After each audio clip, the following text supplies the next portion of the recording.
Hello and welcome. I'm Mixed Light and this is my channel. Today we're going to talk about some of the most haunted and creepiest houses in the world. Homes that are going to make you glad you're sheltering in place in your own house and not these. Before we get started, if you could give this video a thumbs up, I would appreciate that. If you are not subscribed, I don't know why not, go ahead and click that subscribe button. It's totally free. And if you'd like to be notified when my content goes live, go ahead and click that bell. Let's get started, shall we? First on the list, we're going to go visit the Lemp Mansion in St. Louis. It's known to be one of the most haunted places in America, and because of its tragic history, it continues to haunt people to this day. It's a 33-room home, and it was built in the 1860s by William Lemp. He was a successful brewery owner who ended up killing himself in 1904 after the youngest of his 4 sons, Frederick, died. Then, just a few years later, his wife also died of cancer in the house. Then, in 1922, William Lemp Jr. shot himself in the same room that William Sr. had killed himself. Now, if that wasn't enough death and violence for one home, then consider the fact that in 1949, Charles Lemp, William's 3rd son, shot his dog in the basement of his home and then proceeded to kill himself in his room. That same year, the house was sold and transformed into a boarding house where reports of hauntings began. According to Destination America, witnesses have experienced burning sensations and slamming of doors. Today, the Lemp Mansion is a restaurant and an inn, and it also holds events, including, on Sunday night, murder mystery dinners. I would love to go to one of those. Let's move on, shall we? And now we're at the Jean Harlow house in Los Angeles, California. Los Angeles is one of the best destinations for haunted house hunting, and this Bavarian-style home in Beverly Hills has a particularly gruesome history. In 1932, it was home to the iconic Jean Harlow and her very abusive husband, Paul Byrne. While living there, Paul shot himself in the head while standing in front of a mirror. Their butler discovered him and called MGM instead of the police. So there were tons of rumors that it wasn't actually a suicide.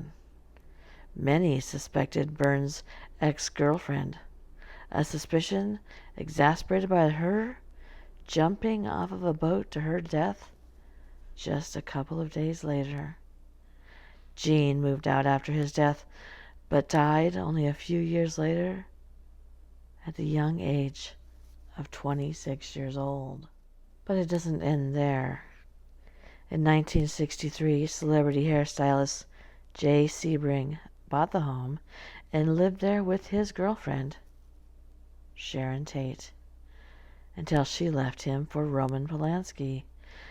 They were still friends and remained friends until both of them were murdered by the Charles Manson cult.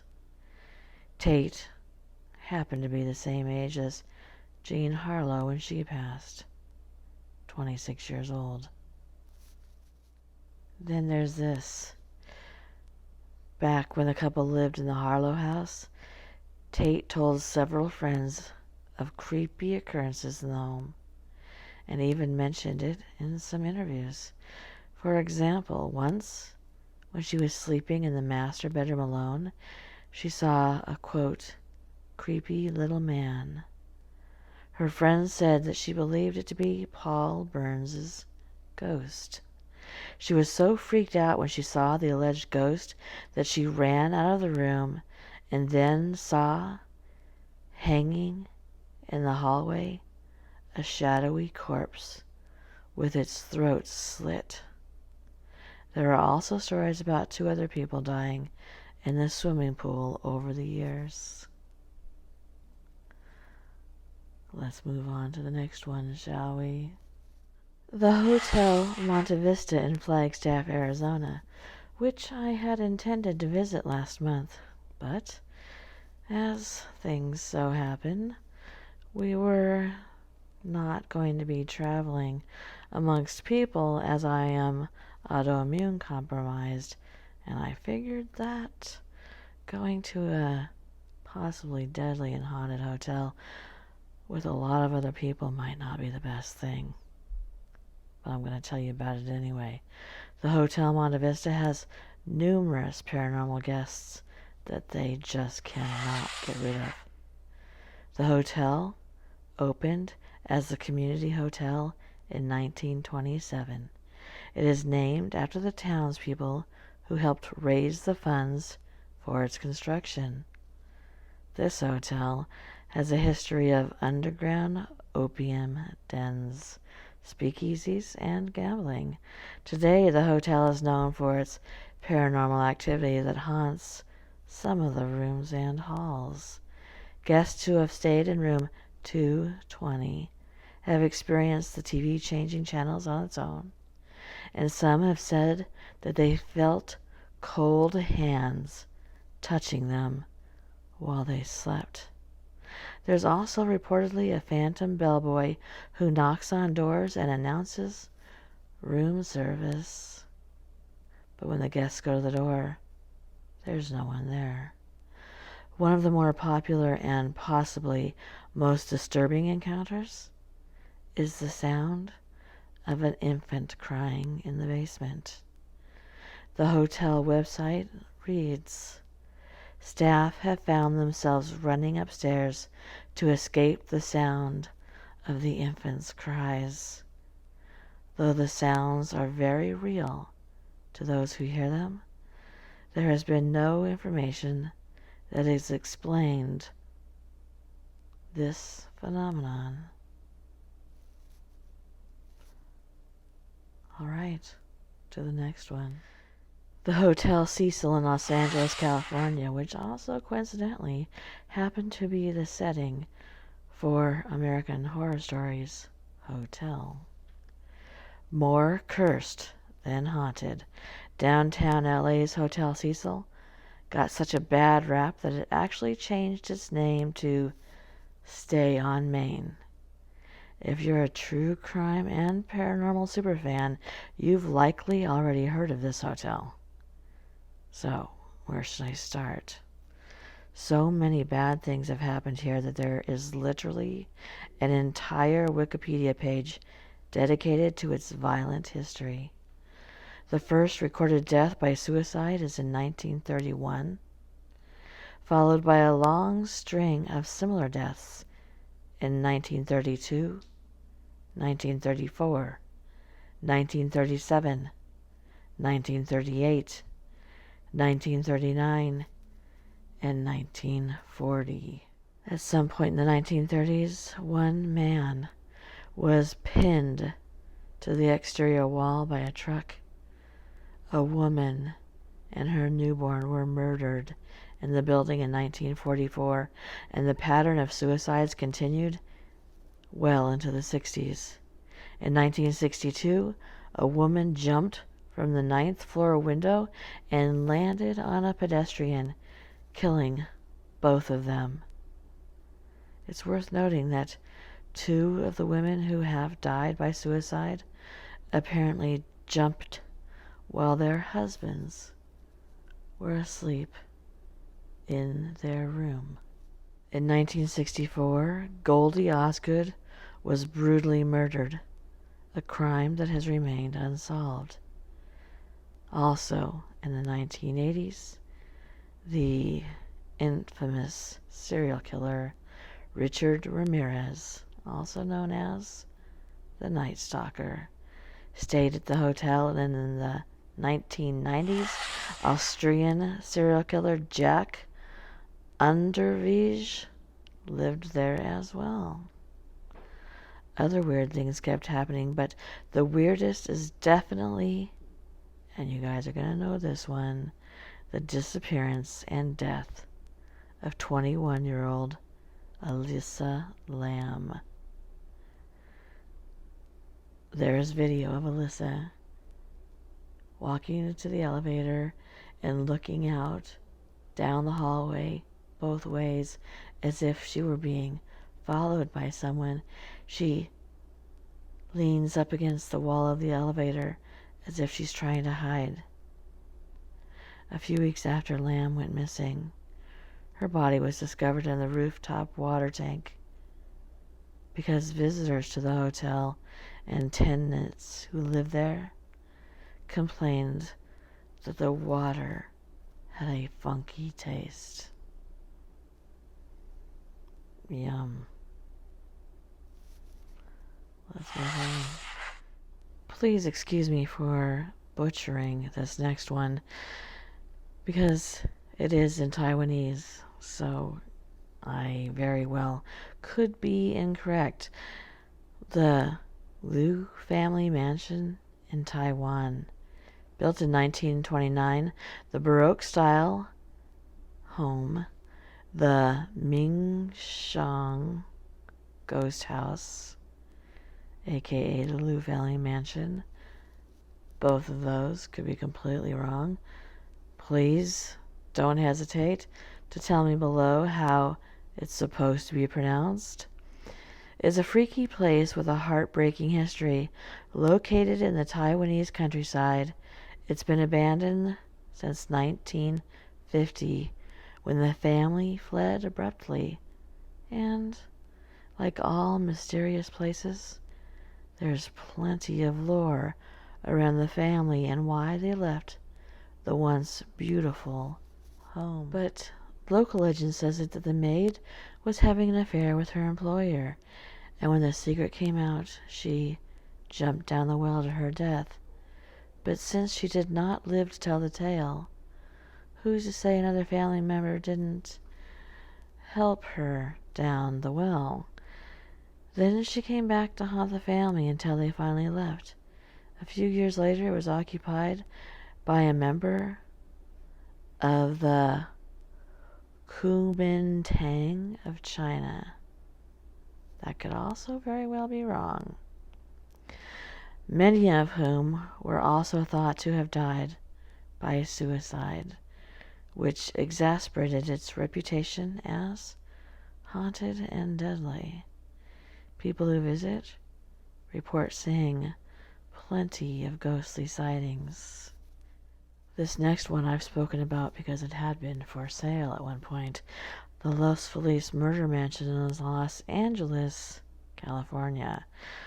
During the mid-20th century, this Los Angeles Feliz home was a seemingly happy home of Dr. Harold Perelson and his family, until one horrific night in December of 1959, when he murdered his wife in her sleep with a ball-peen hammer, and then attempted to murder his 3 children before finally drinking acid to kill himself. Fortunately, his eldest daughter let out a scream when he struck her in the head, waking up the younger children, who then walked out into the hallway to find what was going on. During the commotion, they were all able to flee. Before the murder-suicide, he was a successful doctor who invented a new type of syringe after investing most of his money into its research and production, but he got royally screwed out of the rights, leading investors to blame financial problems on him. Other creepy details include a passage of Dante's Divine Comedy left open on his bedside table. 2 years later, it was sold to the Enriquez family, who used it as a storage unit.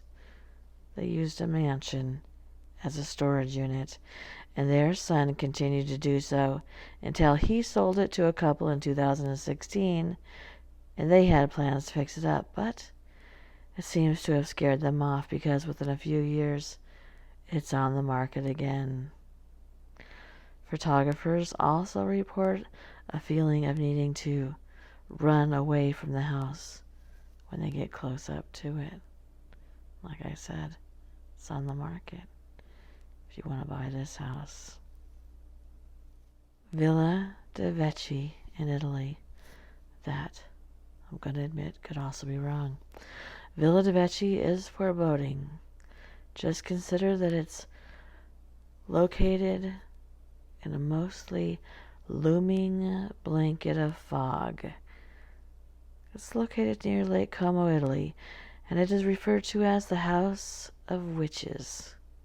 It dates back to 1854 to 1857, when it was built as a summer house for Count Felix de Vecchi.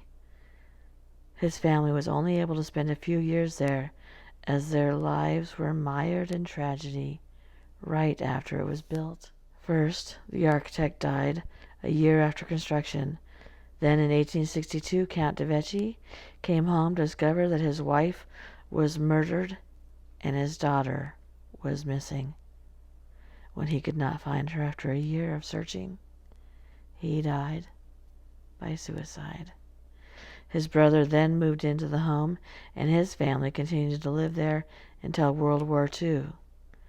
It's been vacant since the 1960s, and in 2002, an avalanche wiped out all the houses in the area except this one.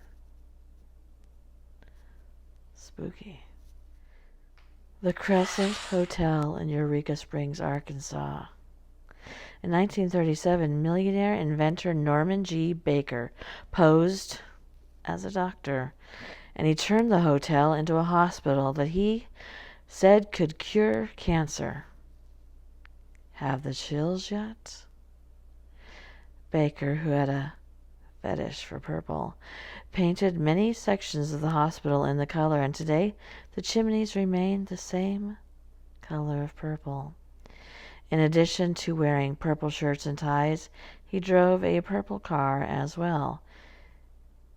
People came from all over the world with the hopes of curing their cancer, and many of those who were treated died tragically. Eventually, Baker was exposed and run out of town. Today, the property is an active hotel. It is also said to be haunted by several ghosts, including a bearded man wearing Victorian clothing and also a 5-year-old girl. No, the Victorian man is not wearing Victorian clothing and a 5-year-old girl. Those are two separate things. The Merchant House Museum in New York, New York. Seeing as it's the only preserved and intact family home from the 19th century in all of New York City, it makes sense that this house has also been the source and subject of many ghost stories. The Treadwell family lived here for over 100 years, and the last family occupant was Gertrude, the youngest daughter, who died in the home in 1933. Staff, visitors, and even people who pass by say they have experienced weird, disembodied things here. If you'd like to experience it yourself, you can take a candlelight ghost tour of the museum to decide for yourself. And even if you don't catch a ghost out of the corner of your eye, or hear children playing, and floorboards and empty rooms, you will get the sense that you are intruding on someone else's space in a completely different time. since it is virtually the same as it was when Gertrude passed away. I hope you liked the tour of these haunted homes. If you did, please give this video a thumbs up. If you are not subscribed and you would like to be, please go ahead and push that button. And if you'd like to be notified when my content goes live, go ahead and click that bell. Good night and stay safe.